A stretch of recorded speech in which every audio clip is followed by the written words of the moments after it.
Welcome to summerclass.in. ఈరోజు మనం క్లాస్లో విండోస్ 11 అండ్ ఆపరేటింగ్ సిస్టమ్ గురించి మనం తెలుసుకుందాము. విండోస్ 11 ఆపరేటింగ్ సిస్టమ్ ముందు మన సిస్టమ్ ఆన్ చేసిన వెంటనే ఏంటంటే లోడ్ అవుతుంది. ఇలా విండోస్ 11 లోడ్ అవడాన్ని మనం ఏమంటామంటే బూటింగ్ అంటాం. ఏదైనా ఆపరేటింగ్ సిస్టమ్ లోడ్ అవడాన్ని మనం బూటింగ్ అంటాం. బూటింగ్ ఫెయిల్యూర్ అని లేదా బూటింగ్ ఎర్రర్ కానీ మనకు మెసేజ్ కంప్యూటర్లో కనపడింది అంటే మీరు ఇమ్మీడియట్గా మీ సాఫ్ట్వేర్ ఇంజనీర్ని కలవాల్సి ఉంటుందన్నమాట. సరే, ఇప్పుడు వచ్చేటప్పటికి ఏంటంటే విండోస్ 11 లోడ్ అయిన తర్వాత మీకు ఇలా కనపడుతుంది. దీన్ని మనం డెస్క్టాప్ అంటాము. ఈ డెస్క్టాప్ వచ్చేటప్పటికి ఏంటంటే విండోస్ 11 క్లిక్ చేస్తున్నాను. క్లిక్ చేస్తే ఏంటంటే మన కంప్యూటర్లో ఉన్నటువంటి అన్ని ప్రోగ్రామ్స్ ఇక్కడ పిన్ అయి కనపడతాయి అనమాట. పిన్నింగ్ అంటే ఏంటంటే మనం ఏదైనా కొత్త ప్రోగ్రామ్ ఇన్స్టాల్ చేసినప్పుడు ఏంటంటే దానికి సంబంధించినటువంటి ఐకాన్ ఇక్కడ మనకి రెడీ అవుతుంది అనమాట. సో ఇక్కడ మనం క్లిక్ చేస్తే దాన్ని డైరెక్ట్గా మనం ఓపెన్ చేయొచ్చు అనమాట. ఇదిగో చూసారు కదా, ఇది ఎడ్జ్ అనమాట, మైక్రోసాఫ్ట్ ఎడ్జ్. నెక్స్ట్ వచ్చేటప్పటికి ఇది మైక్రోసాఫ్ట్ 365 ఆఫీస్. నెక్స్ట్ వచ్చేటప్పటికి అవుట్లుక్. ఇలా రకరకాలైనటువంటివి మనం వచ్చేటప్పటికి ఇక్కడ మనం చూడొచ్చు అనమాట.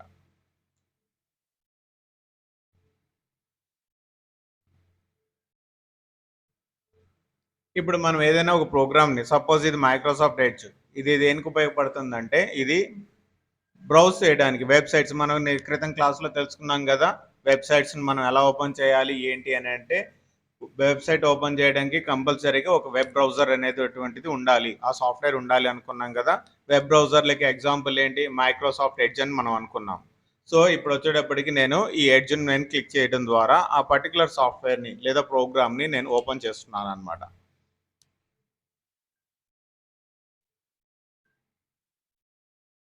ఇది మైక్రోసాఫ్ట్ ఎడ్జ్. సో ఇనీషియల్గా మనకి ఏంటంటే మనకు కావాల్సినటువంటి వార్తలు, ఇంపార్టెంట్ ఇన్ఫర్మేషన్ అంతా కూడా మనకి డిఫాల్ట్గా ఓపెన్ అవుతూ ఉంటుంది ఎడ్జ్లో వచ్చేటప్పటికి. ఈ లాంగ్వేజ్ని మనం మార్చుకోవచ్చు. ఎలాగా అంటే ఇక్కడ ఉంది కదా, ఇప్పుడు చూడండి నేను మారుస్తున్నాను, సెట్టింగ్స్ క్లిక్ చేస్తున్నాను. లేదంటే డైరెక్ట్గా ఇక్కడ ఇంగ్లీష్ అనే లాంగ్వేజ్ ఉంది కదా, అంటే వెనక్కి ఇందాక వచ్చేటప్పటికి ఏంటంటే తెలుగులో ఉంది, దీన్ని నేను వెనక్కి ఇంగ్లీష్కి మార్చి మళ్ళీ తెలుగులోకి ఎలా మార్చాలనేటువంటిది ఇప్పుడు మీకు చూపిస్తాను. చూడండి, నేను దాన్ని క్లిక్ చేసిన వెంటనే ఆటోమేటిక్గా మొత్తం ఇంగ్లీష్ డిఫాల్ట్ లాంగ్వేజ్కి వెళ్ళిపోయింది ఇది. సో దీన్ని నేను తెలుగులోకి మార్చుకోవాలి అనుకున్నప్పుడు ఏంటంటే ఆల్రెడీ మీ సిస్టంలో తెలుగు ప్యాకేజ్ ఇన్స్టాల్ అయి ఉండాలన్నమాట. పేజ్ సెట్టింగ్స్ దగ్గర నేను మళ్ళీ క్లిక్ చేస్తున్నాను. ఇక్కడ వచ్చేటప్పటికి మీకు రీజియన్ అండ్ లాంగ్వేజ్ అని కనపడుతుంది కదా, ఇక్కడ వచ్చేటప్పటికి నేను ఇండియా తెలుగు సెలెక్ట్ చేస్తున్నాను. ఇప్పుడు చూడండి, ఇండియాలోనే తెలుగు లాంగ్వేజ్కి కన్వర్ట్ అయిపోయింది అనమాట. అప్పుడు మనకి కావాల్సిన న్యూస్ కానీ ఏదైనా కూడా మనం ఇక్కడ తెలుగులో చూడగలుగుతాం అనమాట. సో ఎడ్జ్లో ఉన్నటువంటి ఒక సౌలభ్యం అని అనుకోవచ్చు మనం దీన్ని. ఎందుకంటే కరెంట్ అఫైర్స్ లేకపోతే ఏ రోజుకి ఆ రోజు న్యూస్, మనకి ఏ ఇన్ఫర్మేషన్ కావాలన్నా మనకి ఇక్కడే అందుబాటులో ఉంటుంది. ఇక్కడ చూసారా, న్యూస్తో పాటుగా మనకి ఏంటి ఇక్కడ వాతావరణం కూడా కనపడుతుంది. ఇది ఒంగోలుకి సెట్ చేసి ఉన్నాను కాబట్టి ఒంగోలు కనపడుతుంది మనకి. దీన్ని వచ్చేటప్పటికి మళ్ళీ మార్చుకోవచ్చు, మనం ఏ ఊరు కావాలంటే ఆ ఊరు మార్చుకోవచ్చు. ఇప్పుడు ఇదిగోండి, నేను ఇక్కడ చూస్తున్నారు కదా, లొకేషన్ నేను మారుస్తున్నాను. సపోజ్ వచ్చేటప్పటికి హైదరాబాద్ పెడుతున్నాను. ఇదిగోండి, హైదరాబాద్ తెలంగాణ కనుక నేను సెలెక్ట్ చేసినట్లయితే హైదరాబాద్ యొక్క ఇన్ఫర్మేషన్ నాకు వస్తుందన్నమాట.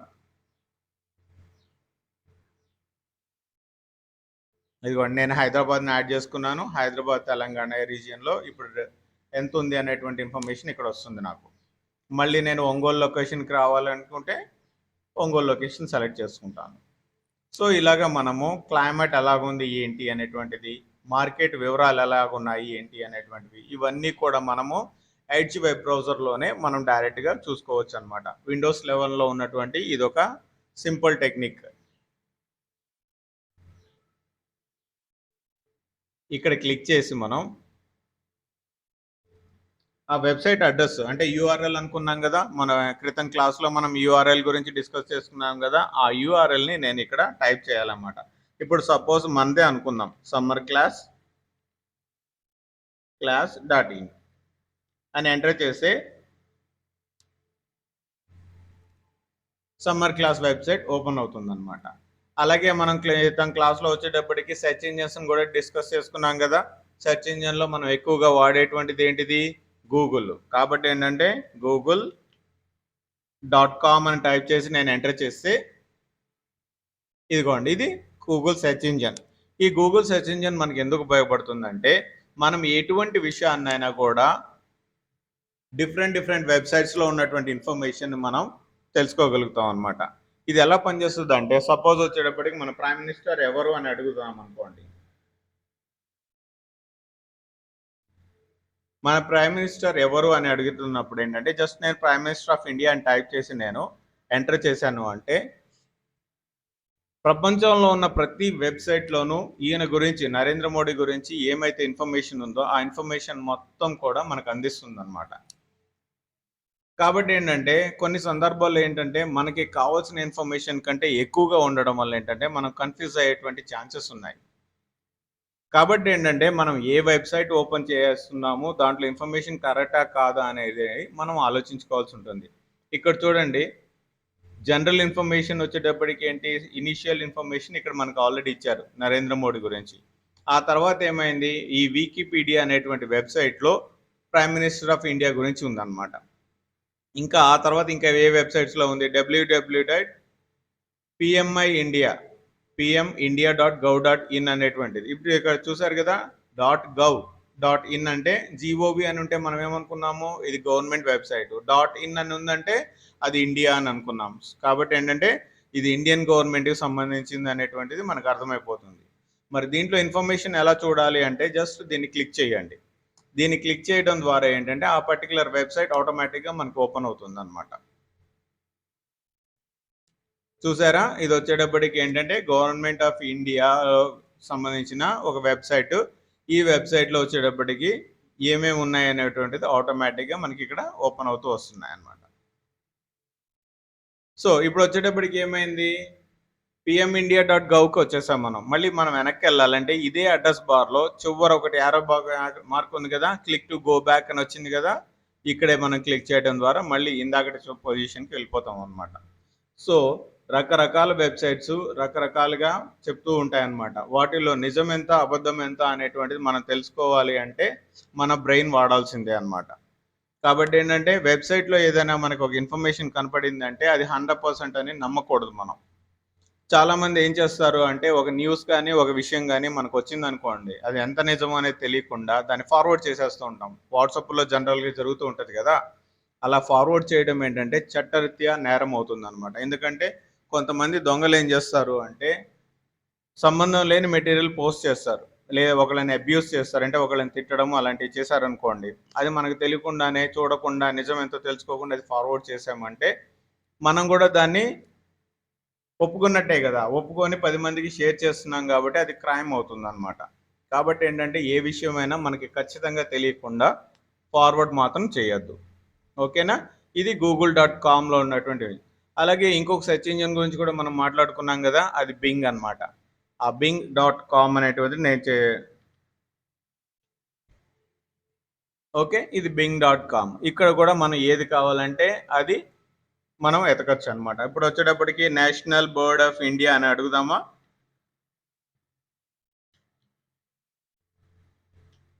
నేషనల్ బర్డ్ ఆఫ్ ఇండియా నేను సెలెక్ట్ చేస్తున్నాను, చూడండి. ఇదేనా, ఇండియన్ పీకాక్ వచ్చేసిందా. సో మనకి ఏది కావాలంటే అలా సెర్చ్ చేసేయచ్చు అనమాట.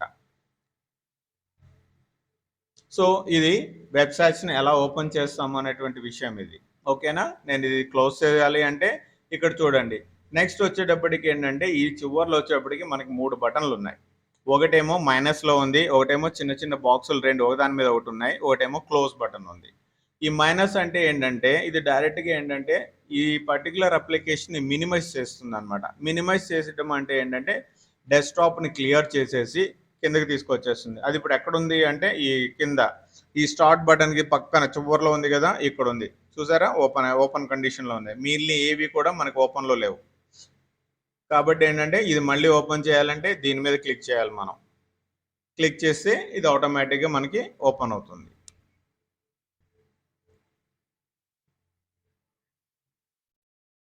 సో ఇది వచ్చేటప్పటికి రీస్టోర్ బటన్ అనమాట. ఇది వచ్చేటప్పటికి ఏంటంటే స్క్రీన్లో ఎంత సైజ్కి ఉండాలి అనేటువంటిది మనం నిర్ణయించుకోవచ్చు అనమాట. ఇది వచ్చేటప్పటికి డైరెక్ట్గా నేను క్లిక్ చేస్తే ఇదిగోండి చిన్నగా మారిందా, అంటే పూర్తిగా మైనస్ సైజ్ చేస్తే మినిమైజ్ అయిపోతుంది. మినిమైజ్ కాకుండా ఇప్పుడు ఏంటి కొంతవరకు చిన్నదయింది అనమాట. అంటే డెస్క్టాప్లో మిగిలిన ఏరియా మనకు కనపడుతూ ఉంది, బట్ ఇది మాత్రం పూర్తిగా మినిమైజ్ అవ్వలేదు. అట్లానే ఫుల్గా పెద్దది కాదు. ఇప్పుడు కనుక నేను అదే రీస్టోర్ బటన్ నేను మళ్ళీ నొక్కాను అనుకోండి, పెద్దది అయిపోతుంది. అంటే మ్యాక్సిమైజ్ బటన్. ఇప్పుడు చూసారు కదా, రీస్టోర్ అండ్ మ్యాక్సిమైజ్ అంటే డెస్క్టాప్ ఎంత సైజులో ఉందో అది మొత్తం ఆక్యుపై చేస్తుంది అనమాట. జనరల్గా మీరు ఏదైనా ఒక వెబ్సైట్ ఓపెన్ చేసినప్పుడు ఏంటంటే ఇలాంటి యాడ్స్ కనపడుతూ ఉంటాయి. కంగ్రాట్స్ 1000 బ్లాక్స్ యాడ్స్ ఇట్లాంటివన్నీ, మీకు డబ్బులు వస్తున్నాయి, ఇలాంటివి ఎప్పుడు కూడా మీరు నమ్మద్దు. అలాంటి వాటిని తొందరపడి క్లిక్ చేయొద్దు. ఇప్పుడు నేను ఇది క్లిక్ చేశాను అనుకోండి, వేరే చోటుకి వెళ్ళిపోతుంది అనమాట. కాబట్టి ఏంటంటే నేను దీన్ని క్లోజ్ చేస్తున్నాను. ఎందుకంటే మన కంప్యూటర్కి మెయిన్ శత్రువు ఏంటంటే వైరస్లు. ఈ వైరస్లు వచ్చేటప్పటికి ఈ వెబ్సైట్స్ ద్వారా కూడా మనకి వస్తుంటాయి అన్నమాట. మనకి తెలియనటువంటి వెబ్సైట్స్ ఎప్పుడు కూడా ఓపెన్ చేయకూడదు. ఎందుకంటే రకరకాలైనటువంటి యాడ్స్ వల్ల మనకు వచ్చేటప్పటికి ఇబ్బంది వస్తాయి అన్నమాట. మన కంప్యూటర్లు డ్యామేజ్ అవుతూ ఉంటాయి. కాబట్టి ఏంటంటే వెబ్సైట్స్ ఓపెన్ చేసేటప్పుడు అడ్వర్టైజ్మెంట్లు ఏవైనా కనపడితే వాటిని మీరు నొక్కద్దు. మీకు గిఫ్ట్లు వచ్చినాయి, మీకు డబ్బులు వచ్చినాయి, కంగ్రాచులేషన్స్, కోకో కోలా వాళ్ళు 50 లక్షలు పంపించారు, ఇంకొక కంపెనీ వాళ్ళు ₹1,00,00,000 పంపించారు, ఇలాంటివన్నీ కూడా రకరకాలైనటువంటి మెసేజ్లు మీకు కనపడుతూ ఉంటాయి. వాటిని అన్నిటినీ కూడా ఇగ్నోర్ చేయండి. పొరపాటును కూడా ఆ వెబ్సైట్స్ని ఓపెన్ చేయొద్దు. ఒకవేళ ఓపెన్ చేసినా వెంటనే క్లోజ్ చేయండి. ఇప్పుడు చూద్దామా అలాంటి వెబ్సైట్స్ ఏమున్నాయో. సపోజ్ వచ్చేటప్పటికి ఇవి ఎక్కువగా ఎక్కడ కనపడతాయి మనకి అంటే మూవీస్ కావాలన్నప్పుడు నేను ఏదైనా మూవీస్ నేను వెతుకుతున్నాను చూడండి.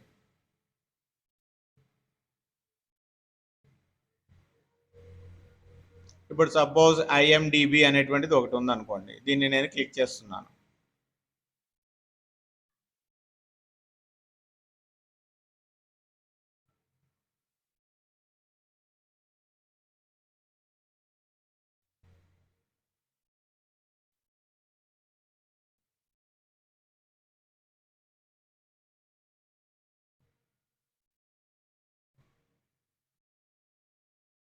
ఇక్కడ చూసారా, క్రూషియల్ అనేటువంటిది ఇది ఒక యాడ్.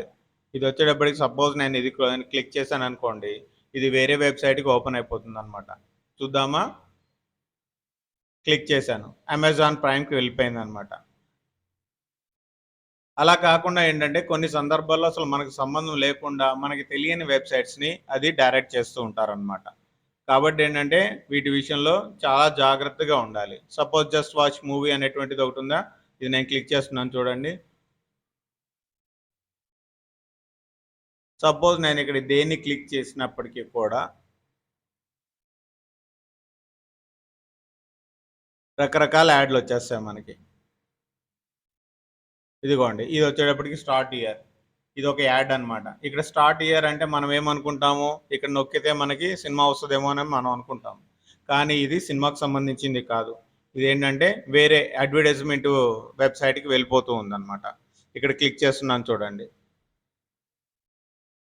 చూసారా, ఇలా వచ్చేటప్పటికి రకరకాలైనటువంటి అడ్వర్టైజ్మెంట్లు వస్తూ ఉంటాయి అన్నమాట. ఇవి నొక్కడం వల్ల మనకి ఏమవుతుందంటే మన సిస్టంలో వైరస్లు వచ్చి మన సిస్టమ్ని పాడు చేసడమే కాకుండా మన సిస్టంలో ఉన్నటువంటి ఇన్ఫర్మేషన్ని దొంగిలించడానికి పాసిబిలిటీ ఉంటుంది అనమాట. కాబట్టి ఏంటంటే మనకి ఆన్లైన్లో కనపడేటువంటి అడ్వర్టైజ్మెంట్లు ఏవైనా సరే మీరు తెలియని వాటిని క్లిక్ చేయొద్దు. ఇంకా నెక్స్ట్ వచ్చేటప్పటికి మూవీసే కాదు, గేమ్స్ విషయంలో కూడా అలాగే ఉంటుంది. జనరల్గా మనం ఎక్కువగా ఇష్టపడేది గేమ్సే కదా, గేమ్స్ మూవీసే కదా. ఇప్పుడు గేమ్స్ విషయం కూడా అలాగే ఉంటుంది అనమాట. ఇది చూడండి, నేను గేమ్స్ సంబంధించిన ఏదైనా వెబ్సైట్ నేను క్లిక్ చేశాను అనుకోండి,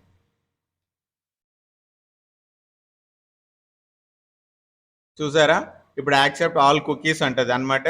బ్యాక్గ్రౌండ్లో ఏంటంటే మనకు వచ్చేటప్పటికి పర్మిషన్స్ తీసుకుంటుంది అనమాట. ఈ వెబ్సైట్కి సంబంధించిన ఏవైనా చిన్న చిన్న సాఫ్ట్వేర్లు ఉంటే వాటిని నీ కంప్యూటర్లోకి ఎక్కిస్తాను నేను అని అడుగుతుంది అనమాట. కుకీస్ అంటే ఏంటంటే వాళ్ళకి సంబంధించినటువంటి ఈ వెబ్సైట్ వాళ్ళకి సంబంధించినటువంటి చిన్న చిన్న ఫైల్స్ని మన కంప్యూటర్లోకి ఎక్కిస్తాను పర్మిషన్ ఇవ్వు అని అడుగుతుంది అనమాట.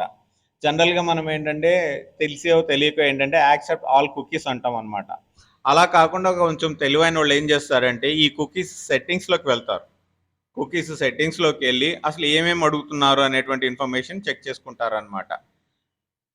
చూసారా, ఇది వచ్చేటప్పటికి ఏంటంటే టార్గెటింగ్, నెక్స్ట్ వచ్చేటప్పటికి కొన్ని ఫంక్షనల్ అంటే చిన్న చిన్న ప్రోగ్రామ్స్, నెక్స్ట్ పర్ఫార్మెన్స్కి సంబంధించినటువంటివి అంటే ఏంటి ఇమేజెస్ లేదా ఏమన్నా.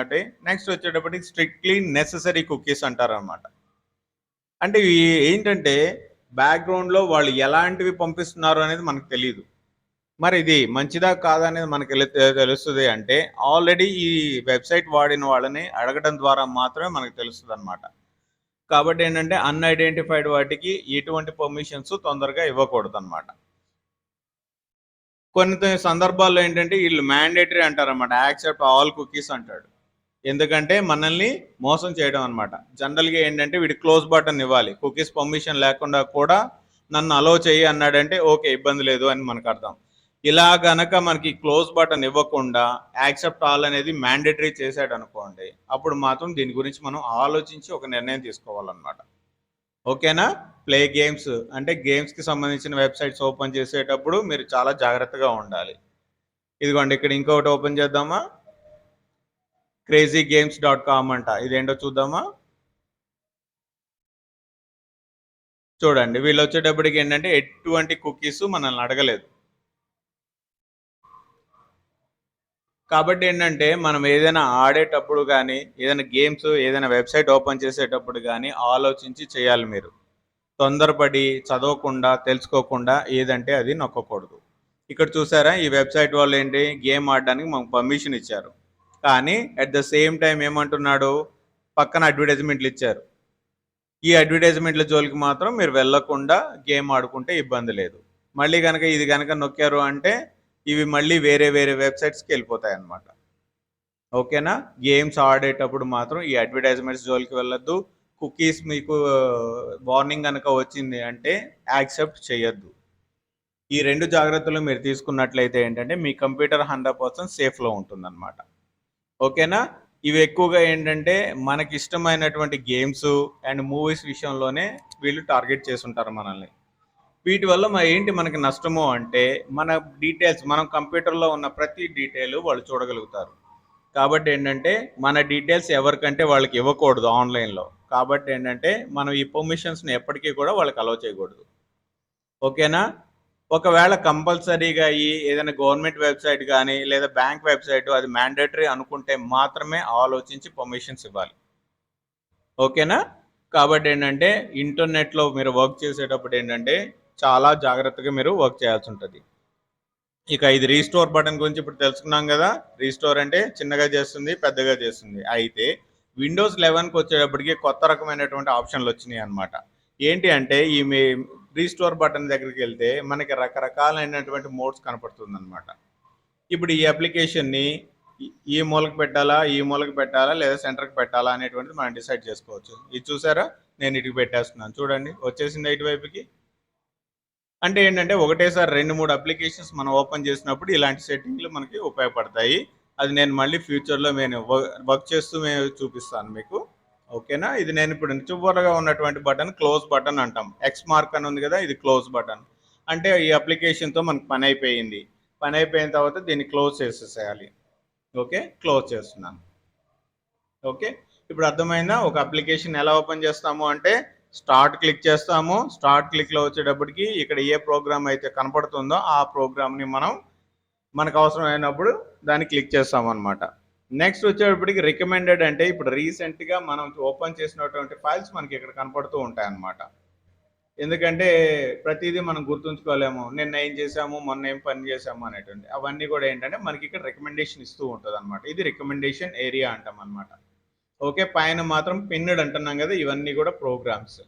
సరే, ఇప్పుడు మనకు వచ్చేటప్పటికి ఎంఎస్ ఆఫీస్ వర్డ్ నేను ఓపెన్ చేయాలి, అది ఎక్కడ ఉంది అనేది నాకు తెలియాలి అంటే ఇక్కడ మనకు కనపడట్లేదు. ఓకేనా? నేను కిందకి వెళ్తున్నాను. చూసారా, కిందకి పైకి నేను బ్రౌజ్ చేసినప్పటికి కూడా నాకు కనపడట్లేదు. ఏంటి, పిన్నిడ్ ఏరియాలో లేదు నాకు కావాల్సినటువంటిది. అప్పుడు అది ఎక్కడ ఉండొచ్చు అంటే ఆల్ ప్రోగ్రామ్స్ని క్లిక్ చేయండి. ఓకేనా, ఈ ఆల్ ప్రోగ్రామ్స్ని క్లిక్ చేసినప్పుడు ఏంటంటే అన్ని ప్రోగ్రామ్స్ మనకి ఇక్కడ కనపడతాయి. అసలు ఈ కంప్యూటర్లో ఏమేమి ప్రోగ్రాంలు ఉన్నాయో అవన్నీ కూడా మనకి ఇక్కడ కనపడుతూ ఉంటాయి అన్నమాట. సో ఇప్పుడు మనకి ఏం కావాలనుకున్నాము, మైక్రోసాఫ్ట్ ఆఫీస్ కదా, ఎం అనే యాక్షన్తో స్టార్ట్ అవుతుంది. ఇదిగోండి, ఇక్కడ ఏ అనేటువంటి స్టార్ట్ అయిందా, ఏ అనేది, తర్వాత ఇక్కడ బి అయింది, సి అయింది, ఇలా ఆల్ఫాబెటికల్ ఆర్డర్లో మనకు కనపడుతూ ఉంటుంది అనమాట. సో ఇప్పుడు మనం మైక్రోసాఫ్ట్ ఆఫీస్కి ఇక్కడికి వచ్చాం. ఇదేంటంటే ఒక ఫోల్డర్ అంటాం, ఈ గుర్తు కనపడుతుంది కదా మీకు, దీన్ని మనం ఫోల్డర్ అంటాం. ఈ ఫోల్డర్లో మళ్ళీ ఫర్దర్గా ఐకాన్స్ ఉంటాయన్నమాట. ఈ ఐకాన్స్ మనం ఎలా చూడాలంటే ఈ చివర్లో వచ్చేటప్పటికి డౌన్ యారో బటన్ ఉంది కదా, అది నొక్కితే మనకి అది కనపడుతున్నాయి అన్నమాట. మైక్రోసాఫ్ట్ ఆఫీస్లో వచ్చేటప్పటికి చాలా ప్రోగ్రామ్స్ కనపడుతున్నాయి చూసారా. ఇవన్నీ కూడా ఇంపార్టెంటే, కానీ ఇన్ జనరల్ మనం వాడేది ఎంఎస్ ఎక్సెల్ అంటే మైక్రోసాఫ్ట్ ఎక్సెల్, నెక్స్ట్ వచ్చేటప్పటికి పవర్ పాయింట్, నెక్స్ట్ వచ్చేటప్పటికి వర్డ్. ఇవి మూడు మనం ఎక్కువగా వాడుతుంటాం కాబట్టి ఇవి ఖచ్చితంగా మనం నేర్చుకొని ఉండాలి. మిగిలినవి కూడా ఇంపార్టెంట్ అని నేను ఎందుకు అనట్లేదు అంటే అన్ని చోట్ల ఇది వాడరు, కానీ Microsoft Word, Excel, PowerPoint ప్రతి చోట వాడతాం అనమాట. ప్రతి కంపెనీలోనూ చిన్న చిన్న ఆర్గనైజేషన్లో కానీ ఎక్కడైనా కూడా ఇది మినిమం రిక్వైర్మెంట్ అనమాట. అందుకని మీకు ఈ మినిమం రిక్వైర్మెంట్ కూడా మీకు ఫర్దర్ క్లాసుల్లో నేను నేర్పిస్తాను మీకు. ఇక్కడ వచ్చేటప్పుడు చూసారా, మైక్రోసాఫ్ట్ వర్డ్ అని ఉంది. మైక్రోసాఫ్ట్ వర్డ్ 2010 అంటే ఏంటి, ఈ 2010 అంటే ఆ పర్టిక్యులర్ వర్షన్ని మనకి తెలియజేస్తుంది అనమాట. ప్రజెంట్ మనకి మార్కెట్లో లేటెస్ట్ వర్షన్ అంటే ఏంటంటే మైక్రోసాఫ్ట్ 365. అది ఎక్కడుందో మనం చూద్దామా. మళ్ళీ నేను స్టార్ట్ బటన్ నొక్కుతున్నాను, చూసారా, ఇక్కడ చూడండి మైక్రోసాఫ్ట్ 365. ఇదే ఎంఎస్ ఆఫీస్ లేటెస్ట్ అనమాట. ఇది వచ్చేటప్పటికి ఎందుకు ఎక్కువగా జనాలు ఇంట్రెస్ట్ చూపించారంటే ఇది ఫ్రీగా దొరకదు. ఇది వచ్చేటప్పటికి నెలకి 500 రూపాయలు వాళ్ళకి పే చేయాల్సి ఉంటుంది అనమాట. నెలకి 500 పే చేయాలంటే మామూలుగా అది బర్డెన్తో కూడుకుంది కాబట్టి ఏంటంటే దాని జోలికి ఎవరు వెళ్ళట్లేదు. మైక్రోసాఫ్ట్ 2010, నెక్స్ట్ వచ్చేటప్పటికి 12, 17 ఇవన్నీ కూడా మనకి అందుబాటులో ఉన్నాయన్నమాట. కాబట్టి ఏంటంటే మీకు ఏ వర్షన్ కావాలనుకుంటే ఆ వర్షన్ కొనుక్కొని మనం సాఫ్ట్వేర్ ఎక్కించుకోవచ్చు అనమాట, ఇన్స్టాల్ చేసుకోవచ్చు. ఏదైనా ఒక సాఫ్ట్వేర్ని మన కంప్యూటర్లోకి ఎక్కించడాన్నే ఇన్స్టాలేషన్ అంటాం. ఏమంటాం, ఇన్స్టాలేషన్ అంటాం అనమాట. కాబట్టి ఏంటంటే ఎప్పుడైనా ఎవరితోనైనా చెప్పేటప్పుడు మాకు సాఫ్ట్వేర్ ఎక్కియండి అని అడగకూడదు, మనం ఇన్స్టాలేషన్ చేయండి అనాలన్నమాట, ఇన్స్టాల్ చేయండి అనాలి. ఓకేనా. ఇప్పుడు మళ్ళీ నేను అదే ఎంఎస్ ఆఫీస్ వర్డ్ నేను వెళ్ళాలంటే ఎలా వెళ్ళాలి, స్టార్ట్ బటన్ నొక్కాను, పిన్నిడ్ ఏరియాలో నాకు కనపడలేదు కాబట్టి ఆల్ యాప్స్లోకి వెళ్తున్నాను. ఆల్ యాప్స్లో మళ్ళీ కిందకి స్క్రోల్ చేస్తూ వస్తున్నాను. కిందకి స్క్రోల్ చేయడం వల్ల వచ్చేటప్పటికి ఇక్కడ ఎంఎస్ ఆఫీస్ అనే ఫోల్డర్ కనపడింది. దీన్ని నేను క్లిక్ చేయడం ద్వారా ఏంటంటే దాంట్లో ఉన్నటువంటి ఐకాన్స్ అన్నీ కనపడుతున్నాయి. ఇప్పుడు నేను ఎంఎస్ ఆఫీస్ సంబంధించిన మైక్రోసాఫ్ట్ వర్డ్ని నేను ఓపెన్ చేస్తున్నాను. ఓకేనా, ఇది క్లిక్ చేస్తే చాలు, ఆ పర్టికులర్ సాఫ్ట్వేర్ ఓపెన్ అవుతుంది మనకి. కాబట్టి ఏంటంటే మనం పని చేసుకోవడానికి ఈజీగా ఉంటుంది. దీంట్లో చాలా ఆప్షన్స్ ఉంటాయి, అవి నేను ఫర్దర్ క్లాసెస్లో మీకు నేర్పిస్తాను. ఓకేనా. అలాగే ఇంకొక అప్లికేషన్ కూడా ఓపెన్ చేసి చూద్దామా. స్టార్ట్ నొక్కుతున్నాను, ఆల్ యాప్స్లోకి వెళ్తున్నాను, మళ్ళీ మైక్రోసాఫ్ట్లోకి వెళ్తున్నాను. మైక్రోసాఫ్ట్లో వచ్చేటప్పటికి ఈసారి మైక్రోసాఫ్ట్ ఎక్సెల్ ఓపెన్ చేస్తున్నాను. ఓకేనా, ఇప్పుడు ఎక్సెల్ కనపడుతుంది. సో ఇప్పుడు మనకేంటి, ఎక్సెల్ ఉంది, వర్డ్ ఉంది, మరి ఎలా ఓపెన్ అయి ఉన్నాయి ఏంటి అని అంటే ఇక్కడ స్టార్ట్ పక్కన చివరిలో చూసారా కింద టాస్క్ బార్ మీద, ఇదిగోండి వర్డ్ ఇక్కడ ఉంది, వర్డ్ డాక్యుమెంట్, ఇది వచ్చేటప్పటికేమో ఎక్సెల్ డాక్యుమెంట్. సో ఈ రెండిట్లో ఏంటంటే మనం ఏది కావాలంటే దాని మీద క్లిక్ చేస్తే అది ఓపెన్ అయ్యి కనపడుతుంది అనమాట. నేను మళ్ళీ నెక్స్ట్ ఎక్సెల్ మీద క్లిక్ చేస్తున్నాను చూడండి, ఇప్పుడు ఎక్సెల్ ఓపెన్ అయింది. సో ఇప్పుడు ఏంటంటే రెండు ఒకదాని తర్వాత ఒకటి వర్క్ చేసేటప్పుడు ఏంటంటే మనం ఇలా చేయొచ్చు అనమాట. ఓకే, లేదు అవసరం లేదనుకుంటే క్లోజ్ చేసేసి ఇంకొక దానికి వెళ్ళిపోవచ్చు. అలా కాకుండా నాకు ఏంటంటే రెండు స్క్రీన్ మీద కావాలి అనుకుంటే ఏంటంటే సింపుల్గా రీస్టోర్ బటన్ ఉంది కదా, ఇందాక మనం అనుకున్నామే, ఆ రీస్టోర్ బటన్ దగ్గరికి మనం ఇది మౌస్ని తీసుకొని వెళ్తే ఇక్కడ చూడండి డిఫరెంట్ ఆప్షన్స్ కనబడుతున్నాయి కదా. నేను రెండే తీసుకుంటున్నాను ఇక్కడ, లెఫ్ట్ ఒకటి, రైట్ ఒకటి. ఓకేనా, నేను ఇది కనుక నేను క్లిక్ చేశాను అంటే ఒకవైపు ఏమో ఎక్సెల్ వచ్చేసింది, ఇంకొక వైపు ఏమో వర్డ్ వచ్చింది. అంటే 2-3 అప్లికేషన్స్ మనం ఒకటేసారి చూసుకోవడానికి కూడా ఈజీగా ఉందన్నమాట. విండోస్ 11లో ఇది కొత్త ఫీచర్ అనమాట. సో ఒకటేసారి ఆటోమేటిక్గా ఒకదాని పక్కన ఒకటి మనం సెట్ చేసుకోవచ్చు. ఇది లెఫ్ట్కి అంటే వర్డ్ ఏమో లెఫ్ట్కి, ఇదేమో రైట్కి మనం సెట్ చేయాలంటే మళ్ళీ అదే రీస్టోర్ బటన్కి వెళ్తున్నాను. చూడండి ఇక్కడ ఆప్షన్స్ వచ్చేసినాయి కదా, ఇక్కడ నేను క్లిక్ చేస్తున్నాను. మారిపోయినాయా, టాగల్ అయినాయి, లెఫ్ట్ రైట్కి, రైట్ ఇది లెఫ్ట్కి. ఇలా మనం ఏంటంటే మనకు కావాల్సిన విధంగా మనం వాటిని సెట్ చేసుకోవచ్చు. ఓకేనా? కాబట్టి ఏంటంటే ఇప్పుడు అర్థమైందా ఒక ప్రోగ్రామ్ని ఎలా ఓపెన్ చేస్తాము అనేటువంటిది. ఇవన్నీ కూడా అప్లికేషన్ సాఫ్ట్వేర్లు అంటున్నాం. అప్లికేషన్ సాఫ్ట్వేర్ అంటే ఇప్పుడు ఎంఎస్ వర్డ్ ఉంది, ఇందులో వచ్చేటప్పటికి డాక్యుమెంట్స్ ప్రిపేర్ చేసుకుంటాం అనమాట. అదే ఎక్సెల్ ఉంది, దీంట్లో వచ్చేటప్పటికి మనం ఏం చేస్తాము, ఎక్సెల్ స్ప్రెడ్ షీట్లు అంటాం వీటిల్ని.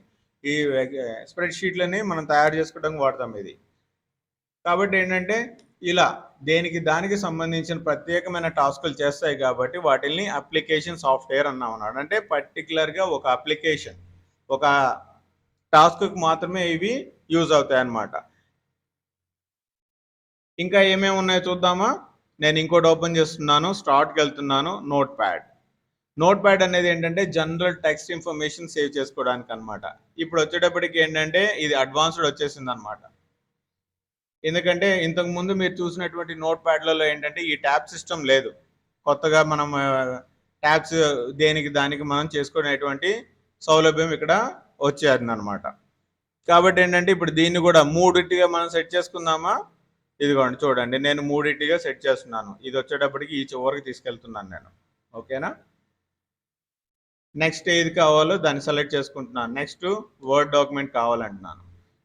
మధ్యలోకి వచ్చేటప్పటికి ఎక్సెల్ కావాలనుకుంటున్నాను. కాబట్టి ఇలా మనం 3 విండోస్ వరకు మనం డైరెక్ట్గా మనం సెట్ చేసుకొని మన పని మనం చేసుకోవచ్చు అనమాట. ఓకేనా? ఇప్పుడు వీటిని అన్నిటిని క్లోజ్ చేద్దాం. వీటిల్ని మనం క్లోజ్ చేద్దాం. ఓకేనా? ఇదిగోండి ఇక్కడ రెడ్ బటన్ ఉంది కదా, దాన్ని క్లిక్ చేసేస్తున్నాను, క్లోజ్ అయిపోయింది. నెక్స్ట్ ఎక్సెల్ ఉంది కదా, దీన్ని క్లోజ్ చేస్తున్నాను, అయిపోయింది. దీన్ని కూడా క్లోజ్ చేస్తున్నాను.